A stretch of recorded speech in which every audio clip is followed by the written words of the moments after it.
kita akan mendengarkan tentang apa? Tentang Matius 6 ya. Jadi selama bulan Mei ini kita akan belajar tentang Matius, dari mulai Matius 1 sampai Matius 25. Karena Matius 26, 27, 28 kemarin waktu Paskah itu sudah kita sampaikan ya. Jadi kita akan membahas. Nah, waktu saya membahas tentang Matius 6 ini, terus terang saya sendiri sangat diberkati luar biasa. Kenapa? Karena ternyata apapun yang kita hadapi pada saat sekarang ini, terutama masalah COVID-19 ini, semua jawabannya itu ada dalam Injil loh. Itu luar biasa. Makanya nggak perlu kita sampai mencari, misalnya sekarang mencari pendapat dari si A, si B, si C. Kalau kita betul-betul fokus kepada Injil, di sana semua jawaban untuk apapun masalah yang kita hadapi, terutama untuk menghadapi masalah saat ini. Ya, yuk kita akan buka dalam Matius 6 ayat 1 sampai dengan 34 ya. Kita akan pelajari nanti di sini. Nah, kita akan masuk dalam 3 poin. Ada tiga bagian daripada Matius 6 ini yang saya dapat ya. Saya percaya bukan hanya saya, setiap kita juga untuk engkau merenungkan firman Tuhan, karena firman itu adalah Allah sendiri, dia pasti akan berikan pengertian pada setiap kita. Nah, dikatakan kalau baca Matius 1 ayat 18, ini dikatakan ini semua message-nya ini berbicara tentang melakukan kegiatan agama ya. Nah, ini tentang message-nya tentang melakukan kegiatan agama seperti memberi sedekah, berdoa, berpuasa ya. Ini jelas dikatakan tentang kegiatan agama ya. Nah, dikatakan di sini coba kita lihat ya. Yang pertama dikatakan tentang ayat 1 ya, ayat 1 ya, Matius 6 ayat 1. Ingatlah jangan kamu melakukan kewajiban agamamu di hadapan orang supaya dilihat mereka. Karena jika demikian kamu tidak beroleh upah dari Bapamu yang di surga. Ayat keempat, hendaklah sedekahmu itu diberikan dengan tersembunyi, maka Bapamu yang melihat yang tersembunyi akan membalasnya kepadamu. Ini luar biasa sekali ya. Nah, jadi ini pesan daripada Matius 6 ini kalau kita betul-betul renungkan, ini pas dengan apa yang kita alami pada saat-saat sekarang ini. Yang pertama Tuhan akan bahas tentang apa? Tentang kegiatan agama kita. Nah, hari ini Tuhan mau koreksi kegiatan agama kita, sudahkah yang seperti standarnya Tuhan atau standar kita? Nah, yang pertama tadi tentang sedekah dikatakan, ingatlah jangan kamu melakukan kewajiban agamamu di hadapan orang supaya dilihat mereka. Karena jika demikian kamu tidak beroleh upah dari Bapamu. Ayat keempat, hendaklah sedekahmu itu diberikan dengan tersembunyi, maka Bapa yang melihat yang tersembunyi akan membalas kepadamu. Ini cara surga yang luar biasa. Pertanyaan, bagaimana dengan sikap kita selama ini dalam memberi bantuan, memberi pertolongan? Apakah selama ini kita seperti caranya Tuhan atau cara kita? Kalau selama ini mungkin kita keliru ya, kita menolong orang dengan kita mau orang supaya tahu, bahkan kalau bisa seluruh dunia tahu, hari ini kita banting serius untuk kita mengubah kekeliruan kita ya. Karena mungkin selama ini kita sudah bertahun-tahun, termasuk Ibu Indri juga tanpa disadari, mungkin waktu menolong Ibu juga berharap orang lain tahu ya. Nah, ternyata itu bukan maunya Tuhan Yesus. Karena kalau kita mau mendapatkan upah daripada Tuhan, harusnya kita lakukan itu tanpa kita berharap orang tahu, bahkan orang sampai tersanjung melihat apa yang kita lakukan. Nah, coba kita lihat akibat perbuatan kita. Kalau kita tetap mempertahankan kita punya gaya berbuat baik kepada orang lain dengan cara untuk orang bisa melihat, bahkan dunia bisa melihat, dikatakan sia-sia di mata Tuhan, gak dapat upah daripada Tuhan. Tuhan sangat detail ternyata memberitahukan cara kita bersedekah ya, cara kita untuk berbuat baik versi Tuhan, versi surga di akhir zaman ini. Tapi seringkali kita abaikan karena kita pengen seluruh dunia tahu bahwa aku baik, I am good, I am generous ya. Nah, waktu kita berharap orang tahu kebaikan kita dan seluruh dunia harus tahu kebaikan kita, tanpa disadari kita nggak mendapatkan upah daripada Tuhan. Makanya Tuhan Yesus ajarkan khususnya di COVID-19 ini yang dikatakan banyak kita harus berbuat baik. Nah, pertanyaannya, berbuat baik itu motivasi kita apa? Untuk dilihat orang kah? Untuk supaya dipuji orang kah? Untuk supaya nama kita terkenal kah? Atau memang untuk memuliakan nama Tuhan? Yang tahu hanya kita dengan Tuhan ya. Nah, dikatakan di sini ini yang Tuhan sangat inginkan kita hindari. Lebih fokus kepada hidup daripada pengakuan orang lain. Karena kalau kita hanya hidup dari penghargaan orang, hanya hidup supaya orang puji, hanya hidup supaya orang bilang, wah gila, dia keren banget, dia top banget. Nah, kalau kita hanya berharap penghargaan daripada manusia, pujian daripada manusia, kita kehilangan upah daripada Tuhan ya. Coba kita buka ya, akibatnya semua yang kita lakukan menjadi sia-sia karena no reward daripada Tuhan. Padahal kalau maunya kita berbuat baik, itu harusnya untuk dapat upah dari Tuhan, bukan dari manusia. Karena manusia hari ini berkata thank you, besok-besok kita bisa ditusuk dari belakang. Itu kalau kalau manusia. Tapi kalau Tuhan yang menghargai perbuatan baik kita, itu luar biasa. Coba kita buka Galatia 6 ayat 9 sampai dengan 10 ya. Nah, ini cara bersedekah, cara berbuat baik yang Tuhan inginkan. Di COVID-19 ini kalau kita mau praktekkan ini luar biasa. Galatia 6 ayat 9 sampai dengan 10. Janganlah kita jemu-jemu berbuat baik. Perhatikan, janganlah kita jemu-jemu berbuat baik, karena apabila sudah datang waktunya kita akan menuai jika kita tidak menjadi lemah. Karena itu selama masih ada kesempatan bagi kita, marilah kita berbuat baik kepada semua orang, tetapi terutama kepada kawan-kawan seiman kita. Ini luar biasa. Jelas Tuhan ajarkan bahwa ternyata bersedekah itu bukan hanya cuma pada waktu-waktu tertentu. Bersedekah itu identik dengan berbuat baik. Dan Tuhan sendiri mengatakan jangan jemu-jemu kita berbuat baik. Karena kalau pada waktunya tiba kita akan menuai. Tapi seringkali kenapa kita nggak menuai? Karena kita sudah lemah. Ini firman Tuhan yang berkata ya. Dan dikatakan tadi terutama kepada kawan-kawan kita seiman ya. Ini jelas dikatakan. Nah, sekarang kita akan pelajari dua penyebab kenapa kita menjadi lemah. Karena tadi dikatakan orang memang awalnya berbuat baik, tapi lama-lama akhirnya menjadi lemah. Makanya pas mau mendapatkan berkat daripada Tuhan, karena sudah stop berbuat baik, akhirnya kita nggak mendapatkan apa-apa, tidak menuai apa-apa. Sayang sekali. Maka tadi Tuhan ajarkan tentang memberi sedekah. Bagaimana caranya? Apa motivasi kita berbuat baik pada orang? Apakah karena ingin supaya dihargai orang, untuk dipuji orang, untuk seluruh dunia tahu, atau untuk memuliakan Tuhan? Dan sering kali kita berbuat baik hanya untuk temporary saja, sementara saja. Kenapa? Karena kita jatuh dalam kelemahan. Apa kelemahan itu? Ada dua kelemahan yang membuat orang berhenti berbuat baik.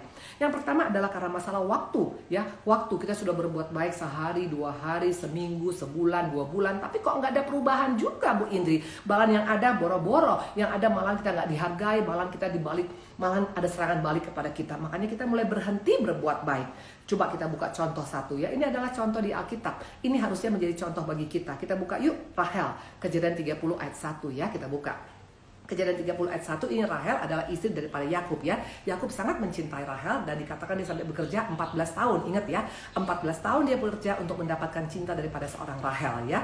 Ada 2 anak daripada Laban, ada Rahel dan ada siapa lagi? Rahel dan ada lagi satu lagi Lea ya. Nah, tapi yang waktu pas 7 tahun dia bekerja, yang dia dapat adalah Lea. Makanya dia bekerja 7 tahun lagi untuk mendapatkan Rahel. Nah, sekarang coba kita lihat sesudah dia menikah dengan Yakub. Lihat Kejadian 30 ayat 1. Ketika dilihat Rahel bahwa ia tidak melahirkan anak bagi Yakub, cemburulah ia kepada kakaknya. Lalu ia berkata pada Yakub, "Berikan padaku anak, kalau tidak aku akan mati." Wow, ini tidak main-main. Seorang Rahel tiba-tiba bisa menjadi ancaman yang mengerikan bagi Yakub. Yakub sampai stres. Kalau kita baca ayat berikutnya sampai Yakub bilang, "Apakah aku pengganti Allah?" Nah, akhirnya Rahel memberikan budaknya Bilha untuk supaya bisa punya anak dari Yakub ya. Nah, ini kita lihat ya, bisa dikatakan tadi sampai seorang Rahel yang tadinya begitu saling mencintai dengan Yakub bisa begitu sangat emosi, sangat-sangat marah, sangat-sangat kecewa, sangat-sangat membuat suasana tidak nyaman dalam keluarga Yakub. Perhatikan, sebelumnya Rahel ini bagaimana dia punya kehidupannya. Kejadian 29 ayat 17, ayo kita lihat. Lea tidak berseri matanya, tapi Rahel itu elok sikapnya dan cantik parasnya. Jelas, Rahel ini bukan hanya cantik parasnya, tapi elok sikapnya. Dia ini lembut, dia ini nurut, dia ini manis budi, dia bertutur kata juga enak, ngomongnya tepat pada waktunya dan intonasi juga oke. Intinya dia berbuat banyak hal yang menyenangkan. Ini yang membuat sampai seorang Yakub sampai kesemsem, sampai Yakub begitu tergila-gila karena dia bisa ngelihat ini perempuan udah cantik tapi kok elok sikapnya, sangat sopan, sangat hormat, sangat ramah, intinya sangat semua positif. Itu awalnya seorang Rahel. Dia banyak berbuat baik, betul? Dia banyak menunjukkan karakter-karakter yang baik. Tapi perhatikan, kemudian hari dia bisa jadi berubah. Dia bisa berubah jadi monster bagi seorang Yakub. Dia marah dengan berkata, "Kalau aku tidak punya anak, aku mendingan aku mati saja." Wow, dia main ancam kepada seorang suami yang begitu mengasihi dia. Kok bisa berubah? Yes, berubah karena masalah waktu. Awalnya Rahel itu manis budi. Awalnya kita juga manis budi. Tapi karena berhubung kita tunggu setahun, 2 tahun, 3 tahun, 4 tahun, 5 tahun gak ada perubahan, kita nggak manis budi lagi. Dan ini banyak terjadi juga dalam siapa? Dalam rumah tangga. Bayangkan sekarang kalau seorang Rahel sabar saja, tetap dia punya elok sikapnya ya. Saya percaya Yusuf akan lahir sangat-sangat cepat ya, nggak perlu menunggu berlama-lama. Kenapa Tuhan pending masalah kehidupan kita? Kenapa Rahel nggak bisa menuai? Karena dia nggak sabar. Dia pikir waktu dia adalah waktu Tuhan, padahal Tuhan tahu persis kapan harus memberikan Yusuf kepada seorang Rahel. Tapi karena Rahel tidak sabar, dia ancam suaminya, dia stop berbuat baik, dia stop berelok sikap. Makanya akhirnya seorang Yakub mengambil budaknya. Itu pun atas perintah daripada seorang Rahel. Akhirnya lahirlah anak-anak budak di keluarga Yakub. Dan kita tahu ceritanya berikutnya, sampai anak-anak kandung daripada Yakub sendiri dari 2 orang istri membunuh, bahkan berusaha untuk menghilangkan adiknya bernama Yusuf. Nah, ini yang faktanya, kalau kita berhenti berbuat baik, akhirnya kita kehilangan berkat Tuhan. Kenapa bisa berhenti? Karena lemah dikatakan. Kenapa lemah? Karena nggak sabar menunggu waktunya Tuhan. Nah, bagaimana dengan kita di tempat ini? Waktu engkau dan saya tidak sabar, yang rugi adalah kita sendiri. Rahel rugi ya, itu efeknya sampai seumur hidup dia. Bahkan kalau kita lihat ya, bagaimana akhirnya dia pun sampai nggak bisa melihat anaknya Yakub ya. Waktu Yakub berhasil, Rahel nggak bisa melihat karena ya Rahel melahirkan itu, waktu melahirkan Benyamin itu dia meninggal dunia ya. Nah, ini akibat karena kita tidak bisa menunggu. Padahal kalau berbuat baik saja kita, percayalah upah itu dari Tuhan, dan Tuhan nggak pernah hutang soal upah, pasti dia akan berikan. Hanya masalah waktu membuat kita lemah, tidak sanggup untuk berbuat baik berlama-lama ya. Nah, dikatakan tadi adalah siapa? Jadi sebenarnya problem maker dari keluarga Yakub adalah siapa? Seorang Rahel ya, karena ketidaksabarannya berbuat baik. Padahal awalnya sikapnya sangat elok, bukan hanya cantik, tapi ternyata dia punya sikap elok, sangat rendah hati, sangat ramah, sangat penolong, sangat ringan tangan, sangat nurut. Intinya sangat menarik, dan itu yang membuat seorang Yakub sampai tergila-gila. Tapi ternyata perbuatan baik seorang itu ternyata tidak bisa berjalan lama. Maka Tuhan ingatkan, please ya, jangan jemu-jemunya pesan Tuhan. Karena kalau sudah waktunya, kita pasti akan menuai. Memberi sedekah juga, berbuat baik juga, ayo ya. Karena dikatakan mumpung masih ada kesempatan. Artinya apa? Satu saat bisa gak ada kesempatan.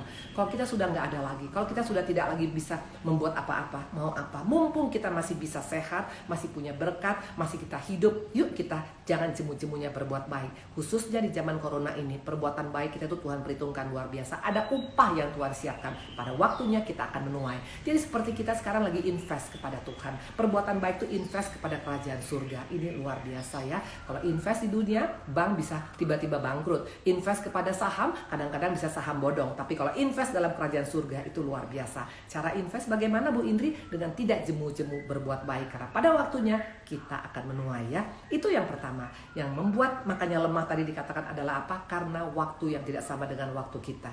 Yang kedua, kenapa orang makanya stop berbuat baik? Ulangan 9 ayat 4.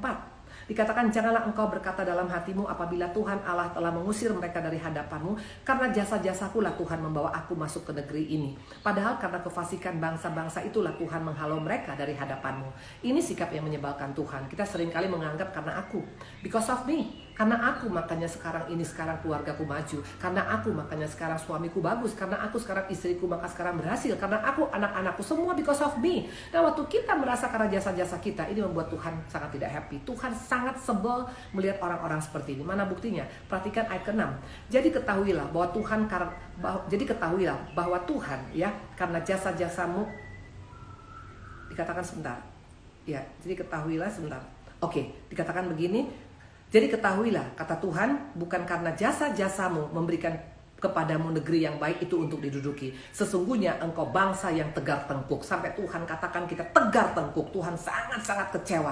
Karena Tuhan menganggap, siapa kau sampai engkau menganggap karena jasa-jasamu engkau bisa seperti ini. Kalau kita sehat sampai hari ini, kalau kita diberkati sampai hari ini, kalau kita masih bisa melakukan ini dan itu sampai hari ini, itu bukan karena hebat kita, bukan karena jerih payah kita, bukan karena jasa-jasa kita, tapi semua itu karena grace, karena kemurahan Tuhan semata-mata. Nah, ini seringkali yang terjadi dalam keluarga. Dalam keluarga kalau kita sudah mulai ungkit jasa, suami ungkit jasa kepada istri, istri ungkit jasa kepada suami, ini menjadi awal daripada keributan. Makanya mulai pada saat kita mulai gaya ungkit jasa, ini adalah salah satu senjata ampuh daripada si jahat. Ya, kenapa? Waktu kita ungkit jasa, kita nggak melakukan firman yang Tuhan pesankan ini. Kita buka Kolose 3 ayat 23. Apapun juga yang kamu perbuat, perbuatlah dengan segenap hatimu seperti untuk Tuhan, bukan untuk manusia. Jelas dikatakan, kalau kita mau menjadi pribadi yang betul-betul berbuat baik sesuai dengan versinya Tuhan, kita lakukan itu bukan untuk manusia, tapi untuk Tuhan.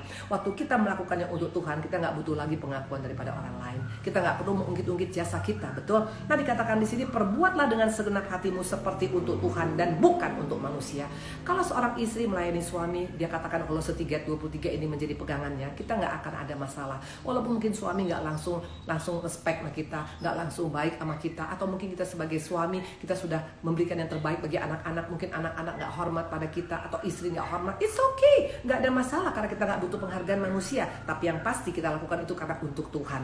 Nah ini seringkali yang membuat seorang lemah. Kenapa? Karena waktu jasa-jasanya itu nggak dihargai, dia mulai malas berbuat baik. Padahal dengan kita tidak jemut-jemut berbuat baik, pasti upah akan kita terima, dan bukan dari manusia tapi daripada Tuhan. Sedekah berbicara tentang perbuatan baik, dan pesan Tuhan pada kita, perbuatan baik bukan hanya pada saat corona, kapanpun. Kalau kita punya gaya hidup yang suka berbuat baik, ternyata tanpa disadari kita adalah pribadi-pribadi yang akan sangat disayang oleh Tuhan. Upah langsung daripada Tuhan. Artinya nama kita tercatat sebagai orang-orang yang Tuhan punya hutang kepada kita. Tuhan sayang sama kita, Tuhan akan berkati kita, Tuhan akan berikan tuaian yang besar kepada kita. Ini luar biasa ya. Jadi pada saat seperti ini, yuk kita koreksi. Sejauh ini sudah bagaimana kita punya pola sedekah kita, pola perbuatan baik kita bagaimana? Sudahkah memang untuk Tuhan atau untuk dilihat orang? Kalau kita hanya untuk dilihat orang, maka kita akan kecewa satu saat, karena bisa saja jasa-jasa kita tidak dianggap, tidak dihargai oleh orang. Dan kedua, kenapa kita bisa lemah tadi dikatakan? Karena kita pikir waktunya, saya sudah baik sekarang ya Bu Indri, berarti saya berharap besok harus dapat balasannya. Belum tentu. Kadang-kadang kita sudah berbaik sehari, 2 hari, bahkan setahun, bahkan 2 tahun, bahkan mungkin bertahun-tahun, tapi nggak ada balasan. Suami tetap nggak berubah, istri tetap nggak berubah, ekonomi tetap nggak berubah. Tapi percayalah, Tuhan kita Allah yang tidak pernah tidur. Dia pasti akan memberikan tuaian pada kita tepat pada waktu Tuhan, dan waktu Tuhan tidak pernah terlambat. Itu pegang sebagai janji Tuhan ya. Nah itu yang pertama. Bagaimana semuanya diberkati? Saya lihat dulu ke sini ya. Oke. Saya paling suka dengan lagu ini Bu Indri. Oke, tadi tentang lagu ya. Oke, semuanya saya rasa diberkatin ya. Oke. Ya, saat tidak sabar menunggu waktu Tuhan, betul. Dan kedua, jangan ungkit-ungkit ya, karena itu membuat kita menjadi lemah ya. Jadi iblis tahu kelemahan daripada orang Kristen, iblis tahu kelemahan daripada suami, iblis tahu kelemahan daripada istri, iblis tahu kelemahan daripada manusia. Maka dia pakai jasa, dia bilang, coba, kurang apa kamu baiknya sama suamimu? Kurang apa engkau baiknya sama istrimu? Kurang apa engkau baik sama mertuamu? Kurang apa engkau baik sama anak-anakmu? Kurang apa engkau baik sama gereja? Tapi engkau nggak dianggap. Nah, di sana kita mulai berhenti berbuat baik. Yang ada kita mulai ungkit-ungkit jasa. Kalau bukan karena saya, kita kehilangan semua upahnya. Dan itu bukan versi daripada Tuhan. Kalau versi Tuhan berbuat baik, harusnya apa? Segala sesuatu yang kita lakukan itu hanya untuk Tuhan, bukan untuk penghargaan manusia ya. Itu yang pertama. Nah, yang kedua, ya, pola ibadah yang bagaimana yang Tuhan mau ingatkan kita pada saat-saat corona seperti ini. Matius 6 ayat 6, yuk kita buka ya. Hai Net. Ada Neti di sini, ada juga Tia, ada juga yes. Ibu Indri suruh minum dulu ya. Thank you. Saya minum dulu ya.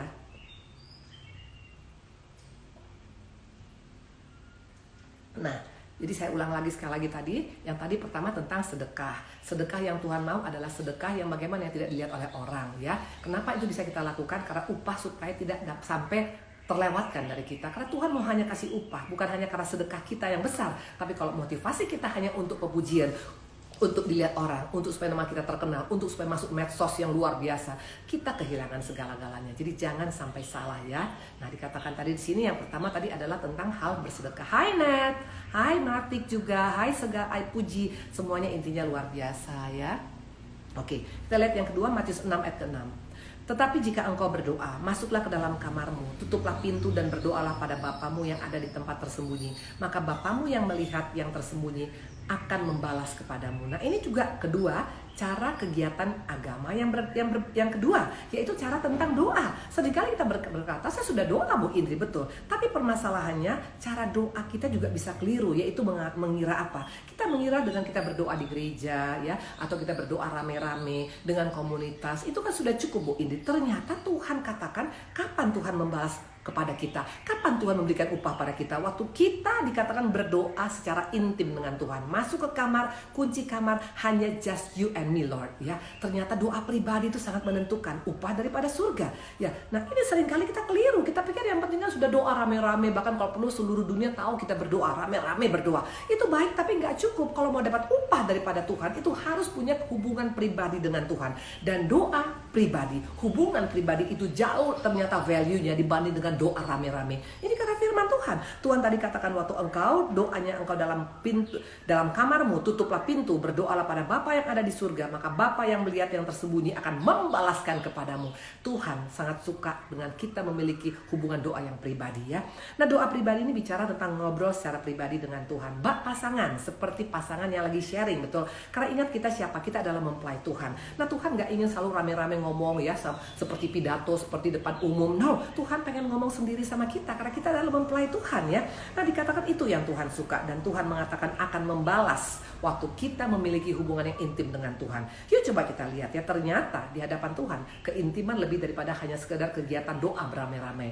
Mana buktinya? Lukas 10 ayat 39. Ayo kita lihat. Perempuan itu mempunyai seorang saudara yang bernama Maria. Maria duduk dekat kaki Tuhan dan terus mendengarkan perkataannya. Ini berbicara tentang intim dengan Tuhan. Bisa melalui mendengar firman langsung dari Tuhan, bisa juga tentang merenungkan firman seorang diri, bisa juga mendengar suara Tuhan melalui doa pribadi. Dan lihat apa komentar Yesus pada pribadi-pribadi yang memiliki hubungan intim seperti ini.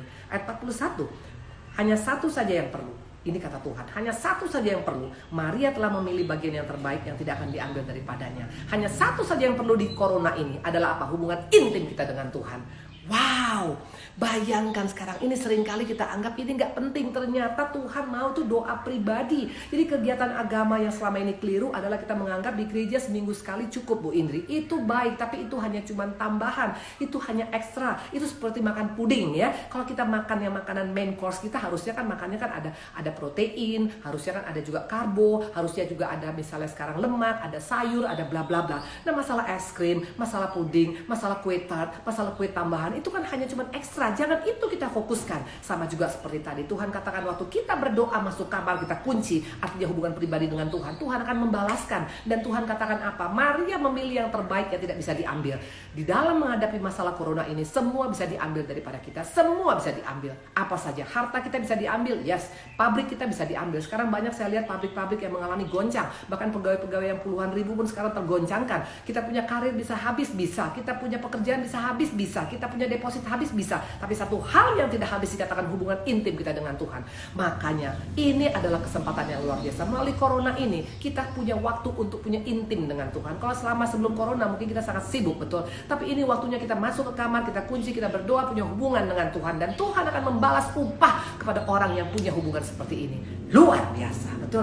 Makanya saya waktu menyiapkan firman ini saya bilang, wow, tunggu dulu sebentar. Cantik dengan warna merahnya, Bu Indri tambah cantik. Iya, aku suka. Nanti saya pakai, saya bikin jahit baju begini banyak ya.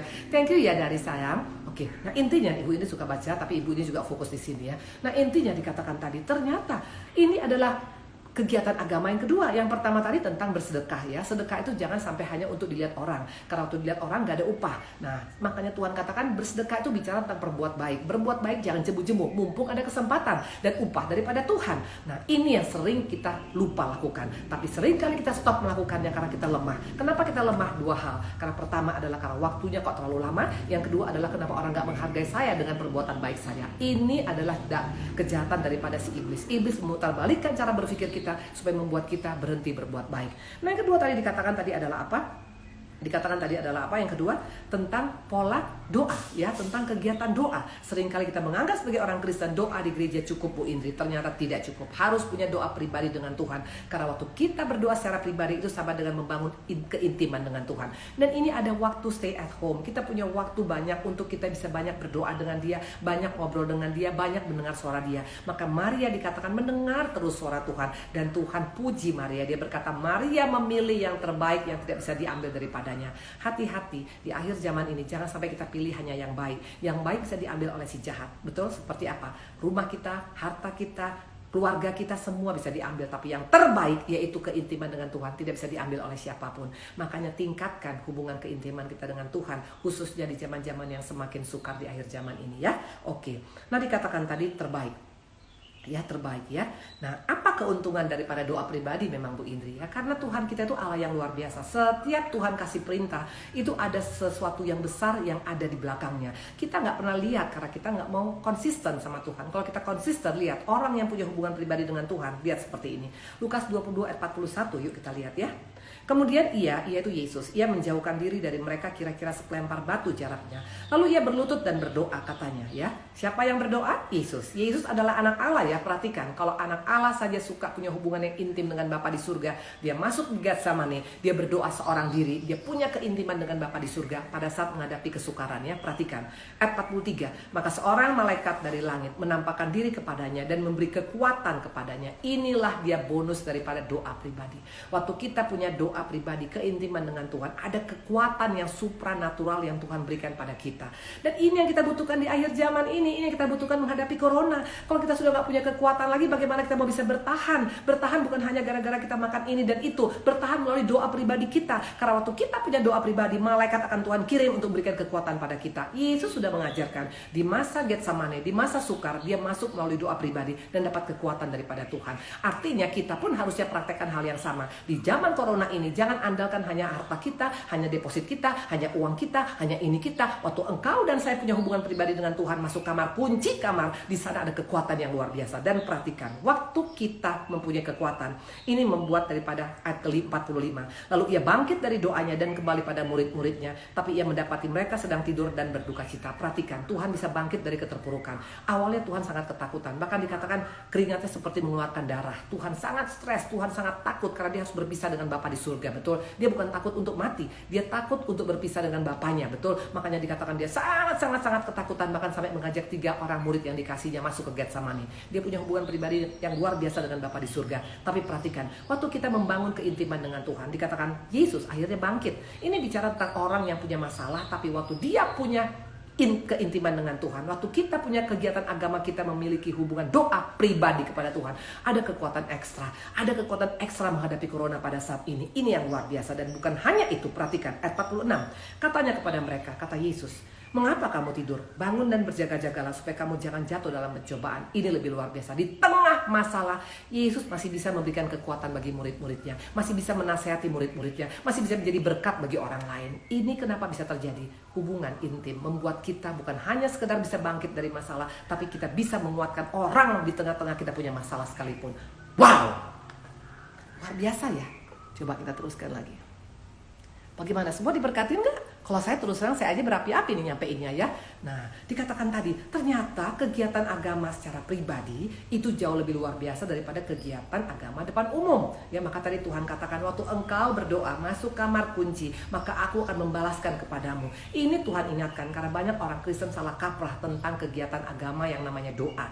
Kegiatan agama itu baik tapi nggak cukup. Tapi kalau doa pribadi berbicara tentang kasih kita kepada Tuhan, itu berbeda. Hanya orang-orang yang punya kasih kepada Yesus yang bisa memiliki doa pribadi yang tetap konstan di akhir zaman ini. Tapi kalau kita hanya punya kegiatan agama saja, makanya nggak heran, nggak ada gereja, nggak ada lagi doa, nggak ada gereja, nggak ada lagi ibadah, nggak ada gereja, nggak ada lagi baca firman, nggak ada gereja, nggak ada lagi menyembah. Kenapa? Karena hanya kegiatan agama.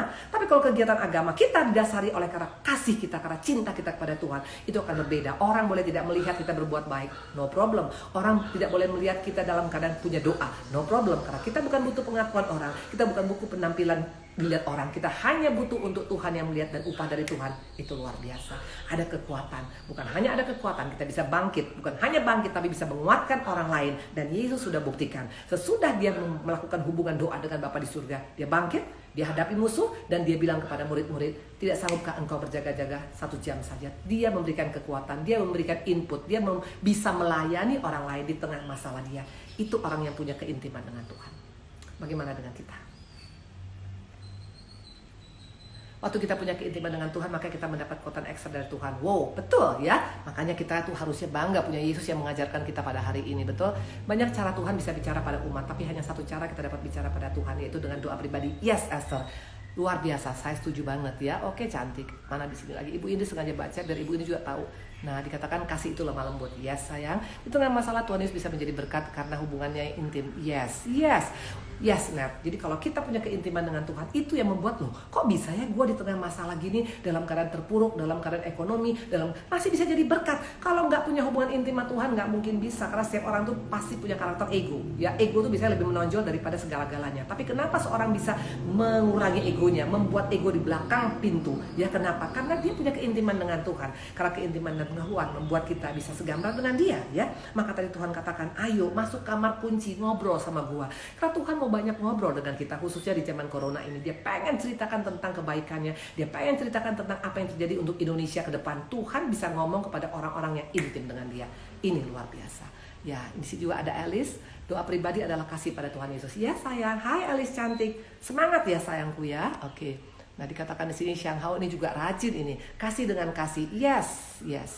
Nah dikatakan di sini ada fashion Pastor Indri keren, sangat terinspirasi. Ya, pokoknya kita semua sayang. Nah, makanya ada ya, kalau kita punya hubungan intim dengan Tuhan, kita bisa tetap masih jadi berkat di tengah-tengah keadaan seperti ini ya.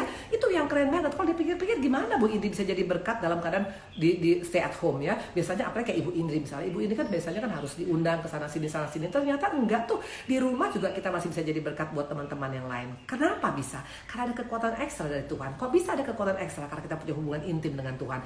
Ayo ya, kita bukan hanya sekedar kegiatan agama dalam doa, tapi biarlah kegiatan agama itu plus kasih kita kepada Tuhan, makanya hasilnya luar biasa ya. Oke, nah ini Kak Karti ini bergaul intim dengan Tuhan menjadi gaya hidup. Yes, ini kakakku yang luar biasa, dia punya hubungan yang luar biasa, makanya saya lihat dia tampil beda. Umur sudah hampir 60 lebih, tapi muka kayak 17 tahun, keren banget ya. Oke, setuju banget Bu. Oke, dari Esther ya, keren banget. Yang terlihat susah dan tidak nyaman, tapi dilakukan malah terasa mudah dan nyaman. Ya, Syahal, betul ya.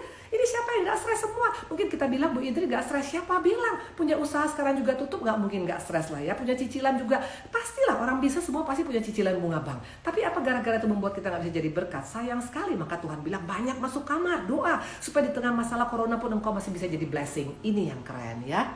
Oke. Doa pribadi tanda bahwa kita punya Bapak yang peduli pada kita anaknya. Yes, pasti ya. Bu Indri bisa gereja, biasa gereja di mana? Saya juga mau gereja ya, Bu Indri datang. Boleh. Ibu Indri di CLCC, itu gerejanya luar biasa, itu di Bandung ya, di PVJ. Memiliki keintiman dengan Tuhan yang akan melepaskan ego kita. Betul, setuju banget. Itu betul banget ya. Makanya kenapa orang kadang-kadang sepertinya kok nggak bisa ya saya melepaskan ego? Pertanyaannya, sudahkah kita punya keintiman dengan Tuhan? Karena orang yang intim dengan Tuhan rontok tuh penyakit-penyakit yang jeleknya, egonya, yang jago, yang jutek, yang tukang gosip. Orang yang suka intim dengan Tuhan pasti gak tukang gosip. Nah kalau masih gosip, saya gak percaya kita intim dengan Tuhan. Karena karakter Tuhan akan masuk dalam kita ya. Karena dikatakan dengan siapa kita bergaul, jadi itulah kita. Waktu kita banyak bergaul dengan Tuhan, pasti karakter Yesus yang sabar, yang penuh kasih, yang penuh belas kasihan, yang empati, yang peduli, yang memaafkan, yang berikan kesempatan, yang melihat orang selalu positif. Itu akan terjadi dalam kita. Tapi kalau kita gak intim dengan Tuhan, kita intim dengan si jahat. Makanya gampang curiga, gampang parno, selalu menyalahkan orang lain, tunjuk-tunjuk orang. Itu automatically ya, makanya rugi sendiri. Oke. Nah dikatakan masalah sengaja diberikan untuk memperbesar kapasitas kita yang diberikan Tuhan. Betul Diana cantik, betul sekali ya. Oke. Halo Gunawan ya. Yang diminta Tuhan adalah kita selalu intim seperti Yesus intim dengan Tuhan. Yes. Wah ini rame juga ini semuanya ya, luar biasa. Bu ya, gimana hancur rasa jenuh kalau pandemi. Saya mencoba untuk tidak mengeluh dan memintain dari Tuhan. Saya berusaha berbuat baik, tapi yang saya dapat air mata. Percayalah air mata kita disimpan di kirbat, cantik ya. Riana, percaya air mata kita disimpan di kirbat. Ibu ini pernah mengalami air mata bertahun-tahun, tapi Tuhan kita Allah yang luar biasa. Nggak pernah Tuhan kita tinggal diam ya. Loh, ini bagaimana kok bisa jadi naik begini? Ini bagaimana? Ini ups. Ini kenapa jadi naik? Saya punya muka jadi nggak kelihatan. Karena ada ininya. Bisa nggak diturunin? Sungguh ya sebentar ya. Karena ibu ini jadi nggak ngelihat nih. Karena ininya jadi naik semuanya. Bisa nggak diturunin? Tadi kan diturunin. Ya. Nah dikatakan tadi ya. Oke, Ibu ini baca-baca dulu. Yang ngobrol sama orang lain yang ada, mereka kepo dan no solusi. Tapi ngobrol sama Tuhan nangis awalnya, tapi endingnya luar biasa. Betul cantik. Ini siapa tadi? Ya ini Vivi ya. Bener sayangku ya. Kalau kita ngomong sama orang yang ada paling yang makanya lu sih dasar terlalu lebay atau apapun. Ibu ini juga begitu. Kalau saya datang kepada Tuhan itu beda. Yang ada saya dirangkul, dipeluk dan diberikan kekuatan. Tapi waktu kita datang pada manusia, yang ada kita makin terpuruk dan makin merasa bersalah dan makin merasa nggak ada artinya. Itu bedanya ya. Ibu gimana cara hancurin rasa jenuh kalau pandemi? Oke, tadi udah ya. Nah, di sini luar biasa. Jadilah berkat bagi sama karena itu yang Tuhan harapkan dari kita. Betul, Deb. Ya, makanya sayang sekali kalau kita misalnya sekarang ini di zaman corona ini kesempatan kita bisa praktekkan iman kita. Ini kita bisa praktekkan kedekatan kita sama Tuhan. Kalau di zaman happy-happy semua, orang nggak butuh Tuhan. Tapi sekarang ini orang pasti butuh kelegaan, butuh kekuatan, butuh pengharapan, butuh uluran tangan. Ini kesempatan kita untuk berbuat baik pertama, dan kedua untuk kita bisa menguatkan orang lain ya. Nah, itu yang kedua. Nah, yang ketiga tentang kegiatan agama yang ketiga yang harus datang daripada hati. Matius 6 ayat 18. Supaya jangan dilihat oleh orang bahwa engkau sedang berpuasa, melainkan hanya oleh Bapamu yang ada di tempat tersembunyi. Maka Bapamu yang melihat yang tersembunyi akan membalasnya kepadamu. Ini luar biasa. Dikatakan tentang masalah puasa. Puasa yang salah adalah orang lain harus tahu kalau kita nggak makan, orang lain juga nggak boleh makan karena kita nggak makan. Saya bertanya, apakah itu model yang Tuhan mau? No. Kalau kita punya gaya puasa seperti itu, kita dapat 0 upah daripada Tuhan. Tuhan paling bete melihat orang yang bangga dengan menunjukkan kekurangannya, penderitaannya ya, yang artinya menganggap masalah tuh dianggap penting gitu loh ya. Nah, buktinya yang dibicarakan tiap hari masalahnya. Kalau orang misalnya ngomong, gimana kabarnya, ya nggak tahu nih gara-gara corona hidup saya sekarang susah. Selalu yang diomongin masalah dia. Please deh, sekarang ini bukan hanya orang-orang tertentu yang menghadapi masalah, semua orang sekarang menghadapi masalah. Mungkin yang sederhana hanya untuk makan, tapi mungkin orang yang kaya juga dia udah dililit utang. Bank sudah tinggal nunggu waktunya mengambil dia punya pabrik. Intinya semua punya masalah. Tapi kalau kita puasa, kita mesti tunjukkan semua orang kita lagi puasa. Kalau kita punya masalah, kita mesti tunjukkan semua masalah kepada orang. Itu bukan caranya Tuhan. Tuhan tadi katakan apa? Jangan kasih tahu kalau engkau berpuasa. Artinya nggak usah promosikan, nggak usah bragging kemana-mana, nggak usah kasih tahu sama seluruh dunia. Hello, I got a problem. Please deh, ya jangan pakai toa kemana-mana dengan mengatakan engkau punya masalah ya. Itu nggak akan menyelesaikan. Karena Tuhan tadi katakan apa? Kalau engkau maka Bapamu yang melihat yang tersembunyi akan membalaskan kepadamu. Tadi dikatakan kalau engkau berpuasa ya, supaya jangan dilihat oleh orang bahwa engkau sedang berpuasa, melainkan hanya oleh Bapamu yang ada di tempat di surga. Cukup kita Tuhan yang tahu kita punya masalah. Karena waktu engkau ngomong ke seluruh dunia engkau punya masalah, yang ada engkau makin stres dan Tuhan gak akan kasih upah buat kita. Karena Tuhan berkata akan membalas kepada kita waktu kita melakukannya secara tersembunyi. Ini luar biasa ya. Nah, dikatakan puasa yang salah adalah orang lain harus tahu kita gak makan, orang lain harus tahu kalau kita juga dalam keadaan menderita. Intinya ini adalah orang yang mengasihan diri sendiri. Sayang sekali kalau saya terus terang, kalau saya sekarang kasih tahu sama kalian tentang masalah apa yang ku alami saat ini, yang ada nggak akan ada nih yang ikut di live IG-nya Ibu Indri. Capek juga nih si Ibu Indri yang diomongin masalah terus. Semua sekarang punya masalah. Semua. Ibu Indri juga punya masalah. Wah, luar biasa sekarang ini ya. Termasuk juga masalah. Semualah. Orang bisnis pasti punya masalah. Orang yang karir punya masalah. Orang dalam rumah tangga punya masalah. Orang yang sekarang juga buka toko punya masalah. Semua punya masalah. Tapi ngapain juga ditunjukkan? Kan Tuhan udah ajarkan kalau engkau berpuasa jangan mesti semua orang tahu. Karena kalau semua orang tahu engkau tidak dapat upah. Tapi biar Bapak saja yang tahu, Allah saja yang tahu. Karena waktu kita kasih tahu sama Bapak di surga, Bapak lebih tahu yang terbaik bagi kita. Makanya dikatakan di sini, seringkali kita menjadi orang yang mengasihi diri sendiri. Perhatikan, orang yang mengasihi diri sendiri itu nggak akan pernah masuk dalam golongan yang Tuhan sayangin. Mana buktinya? Kita buka Yohanes 5 ayat 5 sampai dengan 7, dan akibatnya kita akan seperti ini selamanya. Yohanes 5 ayat 5 sampai dengan 7. Di situ ada seorang yang sudah 38 tahun namanya sakit. Ketika Yesus melihat orang itu berbaring di situ dan karena ia tahu bahwa ia telah lama dalam keadaan itu, berkatalah ia padanya, "Maukah engkau sembuh?" Jelas, orang ini sakit 38 tahun. Harusnya kan ini orang kan betul-betul sangat-sangat, wow, ini seperti dapat mimpi apa saya kemarin, kok Tuhan tiba-tiba datang ke rumah saya dengan berkata, "Maukah engkau sembuh?" Ini kan bicara tentang solusi. Nah, Tuhan kalau ketemu kita selalu kasih solusi. Tuhan gak pernah hanya cuma sekedar kecian. Enggak, Tuhan kita bukan begitu. Tuhan pasti kasih tahu solusi buat kita. Tapi lihat apa kata orang ini. Jawab orang sakit itu, "Tuhan, gak ada orang yang menurunkan aku dalam kolam apabila air mulai goncang. Sementara aku menuju ke kolam, orang lain sudah turun menolong aku." Ini bicara tentang orang yang selalu bangga dengan masalahnya. Seperti tadi puasa, tapi semua orang mesti tahu dia puasa. Dan orang gak boleh ikut makan juga waktu dia puasa. Intinya, ini orang bangga dengan masalahnya. Dia dikatakan Tuhan mau kasih solusi. Tuhan bilang, "Maukah engkau sembuh?" Harusnya kan simple, dia tinggal berkata, "Mau Tuhan." Tapi buktinya dia bilang apa? Gak ada orang yang peduli. Kok mundur ke belakang terus? Halo. Waktu engkau hanya mengasihi diri sendiri, itu sama dengan engkau mau seluruh dunia tahu engkau berpuasa. Itu bukan kegiatan agama yang Tuhan inginkan. Tuhan mau kita melakukan kegiatan agama, tapi dengan karena kita kasih pada Tuhan. Cukup kita ngasih tahu sama Bapak di surga, karena Bapak kita lebih tahu apa solusi untuk masalah. Dunia nggak bisa kasih masalah, nggak bisa kasih solusi untuk masalah kita. Nggak ada yang bisa. Mau siapa? Amerika sekarang boro-boro sebentar bilang sudah oke, tiba-tiba banyak lagi yang mati. Sebentar bilang ada vaksin, ternyata tiba-tiba nggak bisa dipakai. Intinya nggak ada yang tahu. Orang sepintar apapun sekarang nggak bisa kasih solusi. Hanya Yesus yang bisa berikan solusi, karena Yesus adalah solusi itu sendiri. Amin. Nah, maka tadi dikatakan ini orang sangat-sangat, kalau buat saya orang bodoh ya. Tuhan datang mau kasih solusi, tapi dia reject solusi itu dengan berkata nggak ada yang peduli dengan aku Tuhan. Untung Yesus kita Allah yang panjang sabar. Dia tahu ini orang masih suka mengasihi diri sendiri. Tuhan masih tetap menyembuhkan dia. Bagaimana dengan kita hari-hari ini ya? Dikatakan, biarlah kalau kita pun puasa, nggak perlu orang tahu. Biarlah kalau kita punya masalah, nggak perlu kasih tahu sama seluruh dunia. Karena tanpa kita nggak usah kasih tahu sama dunia pun, Tuhan tahu persis. Dan kalau Tuhan kasih solusi untuk kita, itu detail, itu perfect, itu sempurna. Ya, oke. Coba kita lihat lagi, ini udah rame tadi saya lihat ini. Saya mau tanya, mau lihat di banyak-banyak ini. Atau kita tetap berteman dengan siapa saja. Ups, ini tiba-tiba ibu ini bacanya agak dari bawah. Apa salah kalau kita puasa diketahui orang lain? Gak ada yang salah, tapi kita nggak, motivasi kita untuk orang tahu itu apa, Ibu Kartini? Apakah untuk supaya orang bilang, wah puasa ya, hebatnya kau. Nah jangan ya. Tapi kalau motivasi kita untuk mengajak dia, fine-fine aja. Karena apa? Ini puasa ini melambangkan bukan, ini jangan kita lihat dari letter luck. Kalau buat saya artinya, puasa itu kan bicara tentang kita kan menahan diri kita untuk tidak makan, untuk nggak minum, padahal kita bisa. Itu kan bicara tentang ada masalah juga ya. Artinya kalau kita punya masalah jangan kasih tahu sama semua orang. Nah kalaupun kita puasa, kita mau kasih tahu untuk orang itu juga bisa ikut, fine. Tapi kalau untuk hanya kebanggaan diri sendiri, saya rasa nggak perlu ya. Dan Ibu Kartini saya tahu nggak pernah seperti itu orangnya, oke? Nah, coba kita lihat lagi mana ini. Oke Bu, terima kasih atas firman yang sangat diberkatin. Thank you Jin. Tuhan pasti suka solusi saat kita datang pada. Yes, Tuhan pasti kasih solusi. Karena Yesus identik dengan solusi. Ya, dikatakan bahwa pencobaan yang kita alami tidak melalui kekuatan kita, dan waktu kita dicobai Tuhan akan memberikan pada kita jalan keluar. Itu kan jelas dikatakan firman-Nya. Artinya Yesus adalah solusi kita. Makanya engkau tidak punya Yesus, no solution. Tapi you have Jesus, ada selalu solusi. Makanya aku bangga menjadi pengikut Yesus yang luar biasa. Dikatakan di sini saya pernah sedih berlarut-larut ya karena teman, tapi begitu saya dekat dengan Tuhan, saya mendapat jawaban bahwa ternyata ini yang terbaik bagi saya. Yes, luar biasa. Tolong ini turun naik lagi. Tolong cantik ini bagaimana caranya? Nah ibu ini gak tahu. Iya betul, kita seringkali berlarut-larut, wajar Andre ya. Semua orang juga Andre ya. Semua orang bisa seperti itu cantik ya. Bisa kita berlarut-larut bisa, tapi jangan tinggal dalam keberlatakan. Ups. Udah? Nah kayak Yesus tadi dikatakan juga, Tuhan kan pernah mengalami ya.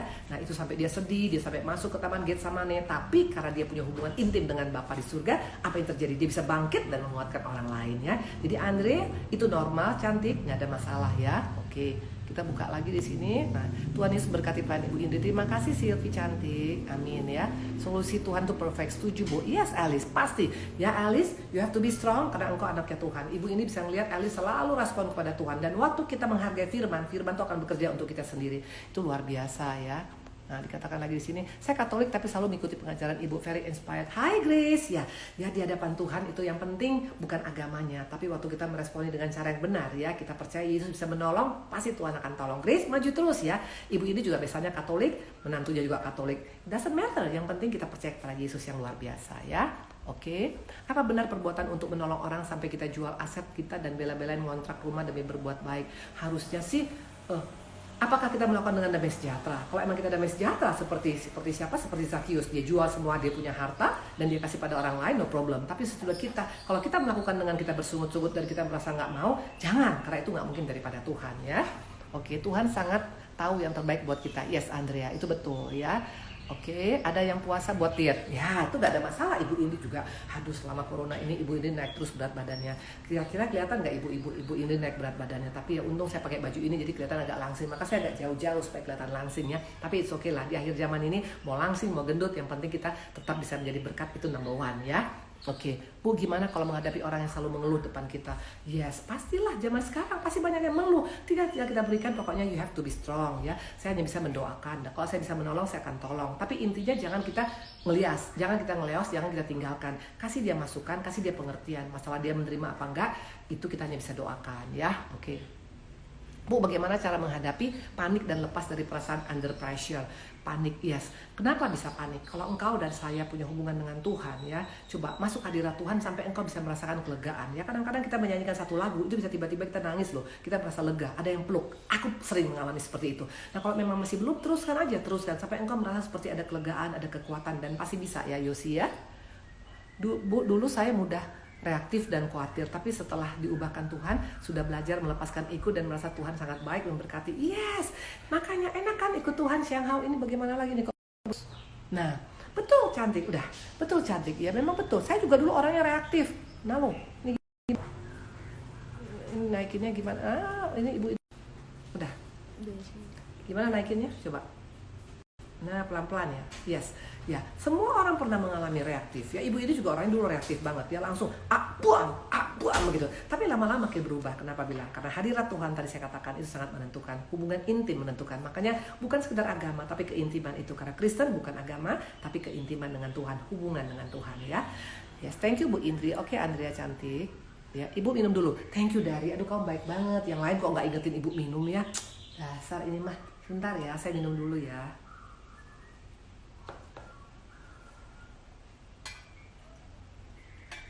Nah, karena kita harus banyak minum. Ibu-ibu yang lain juga minum ya.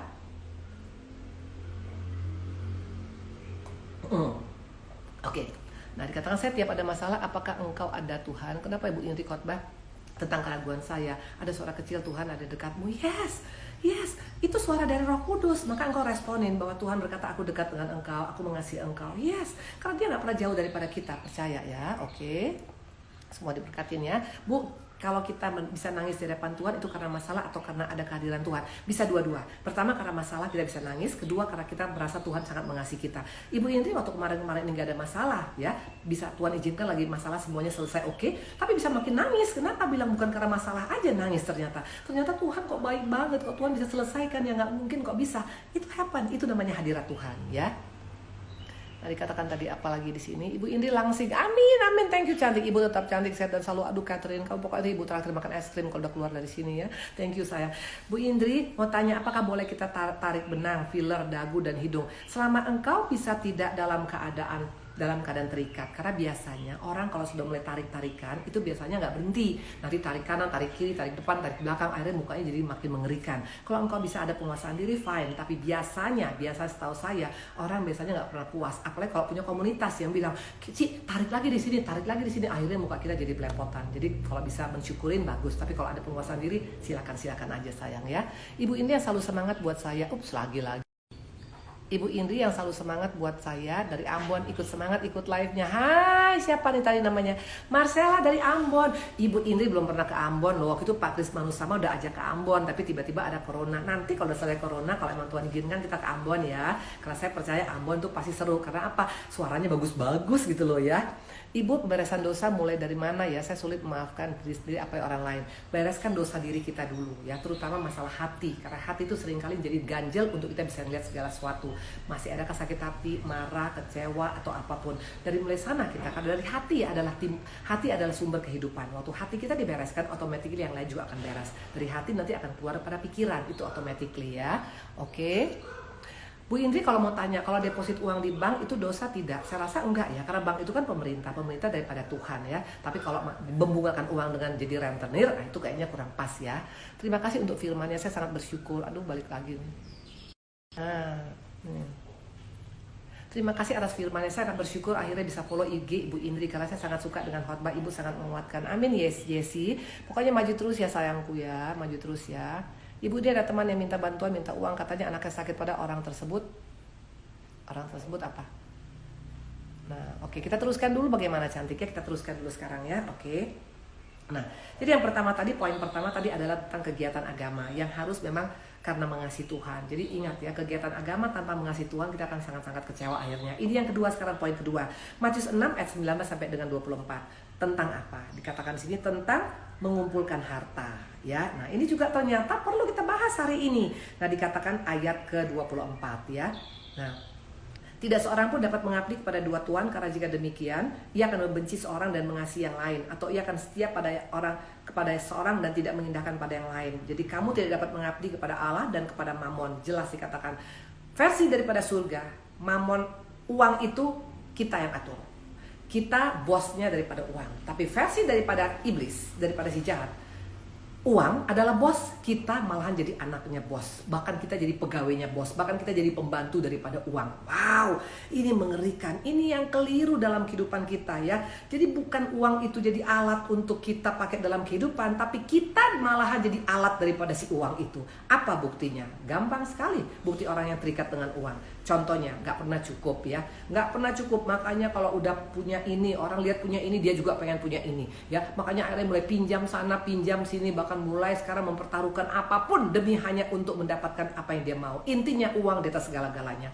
Apalagi ya makin melilit ya, akhirnya pinjam sana, belum selesai udah pinjam lagi dari sini. Udah gitu dikatakan lagi tadi apa? Menghalalkan segala cara. Makanya sampai bisa jadi rentenir, membungkakan uang, jual narkoba. Intinya apapun yang penting, pokoknya gimana aku cara dapat uang. Dia sudah mulai terikat dengan yang namanya mamon ya.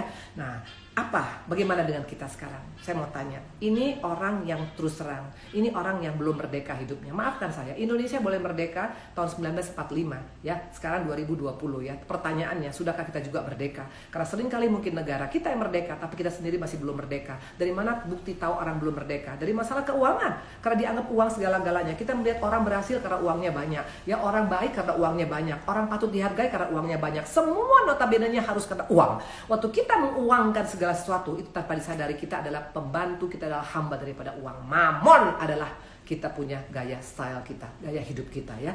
Nah, iblis dari mulai dulu sudah masuk dari media uang, karena dia tahu orang kalau ditawari uang tuh pasti jebol. Makanya sampai Yesus aja dia coba dengan uang. Ini kan mengerikan sekali. Anak Allah saja dia coba pakai dengan melalui harta, melalui uang, melalui kuasa ya. Lukas 4 ayat 6 dikatakan kata iblis padanya, segala kuasa serta kemuliaannya akan kuberikan kepadamu, sebab semuanya telah diserahkan padaku, dan aku akan memberikan kepada siapa saja yang kukendaki. Gak main-main, iblis sampai menawarkan kekuasaan, harta, mamon kepada Yesus yang notabene-nya adalah pemilik langit dan bumi ini. Iblis pakai iming-iming kekuasaan, pakai iming-iming materi. Ini adalah produk yang paling menggiurkan, dan sorry to say, banyak yang jadi korban daripada gaya iblis ini. Ya, bahkan siapa kita tahu, Yudas, jelas anak daripada orang kepercayaan Tuhan, bendahara gereja loh, bendahara Yesus loh, bisa jebol karena masalah mamon ya. Nah, waktu mamon menjadi tuan dalam hidup kita, membuat kita akan kehilangan akal sehat, kehilangan iman, kehilangan segala-galanya. Nah, bagaimana dengan kita mengelola keuangan kita? Diperalat uang, atau uang kita pakai hanya sebagai alat untuk kehidupan ya. Orang yang berbahagia adalah orang yang bebas dari uang, bukan hidup diperalat oleh uang. Tapi tragisnya banyak orang di gereja yang ternyata masih terikat oleh yang namanya mamon. Mana buktinya? Lukas 13 ayat 16 kita lihat. Bukankah perempuan ini yang sudah 18 tahun diikat oleh iblis harus dilepaskan dari ikatannya? Karena ia adalah keturunan Abraham. Ikatan iblis bukan hanya dosa seks, bukan hanya dosa membunuh, bukan hanya mencuri, bukan hanya bergosip, tapi juga termasuk mamon. Itu adalah ikatan daripada si jahat. Dan orang ini ada di gereja. Mana buktinya? 18 tahun dia setia ada di gereja. 18 tahun mungkin dia pelayanan. Bahkan juga mungkin dia tahu kebenaran, tahu firman. Tapi ternyata bisa sekarang uang gereja pun diambil. Bisa sekarang uang perpuluhan pun diambil. Bisa sekarang uang untuk baksos pun diambil. Ini fakta. Orang-orang seperti ini adalah orang-orang yang terikat oleh roh jahat. Kasihan sekali hidupnya ya. Mana buktinya? Orang-orang ini gak akan mungkin happy hidupnya. Perhatikan ayat 10 dan 11. Pada satu kali Yesus sedang mengajar dalam salah satu rumah ibadat hari Sabat. Di situ ada seorang perempuan yang telah 18 tahun dirasuk roh, sehingga ia sakit sampai bungkuk punggungnya dan tidak dapat berdiri lagi dengan tegak. Orang yang terikat oleh roh jahat tidak akan mungkin bisa happy hidupnya. Ini jelas ya. Makanya jangan anggap enteng dengan terikat oleh mamon ya. Tadi dikatakan Tuhan hanya ada dua bos kita. Kalau nggak Yesus, mamon. Karena kita nggak bisa pilih dua-dua. Kita nggak bisa pilih mamon dan pilih Yesus. Nggak bisa. Itu bertolak belakangan. Karena yang satu mengatakan uang itu adalah alat. Yesus mengatakan uang adalah alat untuk kita. Sementara iblis berkata mamon adalah bosmu dan engkau diperalat oleh mamon. Makanya nggak akan mungkin bisa bersatu. Makanya waktu kita segala-galanya adalah uang. Tanpa disadari kita adalah pribadi-pribadi yang menjadikan mamon sebagai Tuhan dalam hidup kita ya. Nah, itu dikatakan tentang masalah keuangan. Yes, di masa COVID ini banyak juga orang tidak patuh protokol kesehatan. Jadi ingat Sodom Gomora, ingat siapa yang patuh dan taat bisa melewatin dia. Sekarang ini yang bertahan adalah orang memang yang punya disiplin, yang punya sekarang iman, yang punya sekarang komitmen ya.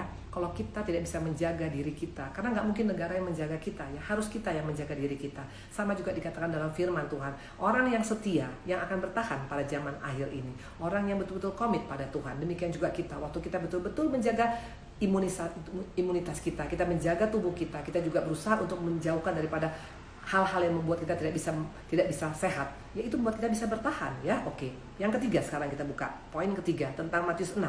Matius 6 ayat 25. Karena itu aku berkata padamu, janganlah khawatir akan hidupmu, akan apa yang hendak kau makan atau minum, dan janganlah khawatir pula akan tubuhmu, akan apa yang hendak kau pakai. Bukankah hidup ini lebih penting daripada makanan dan tubuh itu lebih penting daripada pakaian? Janganlah khawatir ya, dikatakan tadi. Ini nggak main-main ya. Dikatakan Tuhan, jangan khawatir adalah pesan Tuhan yang kuat. khususnya dalam keadaan saat ini yang hampir seluruh dunia merasakan rasa khawatir. Gak ada di dunia ini orang yang gak khawatir pada saat ini. Semua pasti pernah merasakan khawatir. Besok gue gimana? Kerja gue gimana? Makan gue gimana? Anak-anak gue gimana? Kesehatan gue gimana? Semua orang khawatir sekarang. Tapi Tuhan kok malah berkata seperti itu ya. Dan dikatakan Tuhan, jangan kamu khawatir ya. Memang ya, corona membuat banyak orang hidup dengan kekhawatiran akan masa depan ya. Tapi lagi-lagi Tuhan katakan ayat 26. Coba kita lihat. Pandanglah burung-burung di langit yang tidak menabur dan tidak menuai dan tidak mengumpulkan bekal dalam lumbung, namun diberi makan oleh Bapamu yang di surga. Bukankah kamu jauh lebih berharga daripada burung-burung? Wow, saya waktu baca ayat ini, saya kaget. Terus terang saya sendiri tertemplak. Bayangkan sekarang Tuhan sampai berkata, ini perkataan Tuhan tajam loh. Sampai Tuhan membandingkan kita dengan burung loh, dengan binatang loh. Ya, bahkan yang lebih lagi ayat 28. Dan mengapa kamu khawatir akan pakaian? Perhatikan bunga bakung di ladang yang tumbuh tanpa bekerja, tanpa memintal. Lagi-lagi kita dibandingkan dengan apa? Dengan tumbuhan. Jadi ini nggak main-main. Tuhan sampai ngomong seperti ini. Kenapa ya? Bayangkan jawabannya, harusnya sebagai makhluk yang jauh lebih mulia dan spesial di mata Tuhan, kita harusnya lebih beriman kepada Tuhan dibanding dengan binatang dan tumbuhan dong, harusnya, betul. Tuhan sangat kenapa? Karena Tuhan sangat bertanggung jawab atas umatnya. Mana ayat pendukungnya? Ibrani 13 ayat 5b. Jangan kamu menjadi hamba uang dan cukupkan dirimu dengan apa yang ada padamu, karena Allah telah berfirman, aku sekali-kali tidak akan membiarkan engkau dan aku sekali-kali tidak akan meninggalkan engkau.